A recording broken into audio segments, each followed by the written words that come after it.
coronavirus pour les injecter à des malades. Un nouvel essai clinique commence lundi prochain. Aux États-Unis, c'est déjà le cas. Diana est volontaire pour subir une nouvelle série d'examens pas forcément très agréables.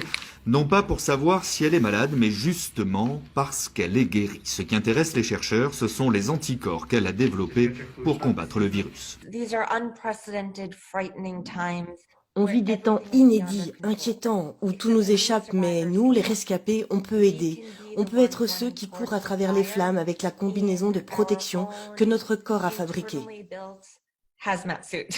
Le principe est simple, récupérer dans le plasma des patients guéris les anticorps pour les injecter ensuite chez des personnes malades ou fragiles, dans l'espoir de diminuer leur charge virale. L'idée n'est pas nouvelle, elle a permis dès le début du XXe siècle d'endiguer des épidémies comme celle de la rougeole, de la poliomyélite ou bien encore de la grippe.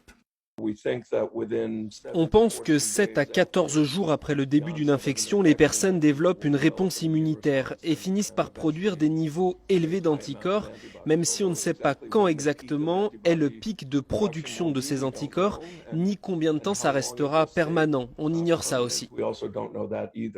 C'est une piste parmi tant d'autres dans cette course au traitement, mais elle a l'énorme avantage de pouvoir être pratiquée en urgence, sans recherche ni développement. Des essais sont en cours en Chine depuis le mois de février, aux États-Unis et en France dès lundi. Les premiers résultats ne sont pas attendus avant plusieurs semaines. Il s'appelle Zhang et témoigne à visage caché par peur des représailles. Son père est mort à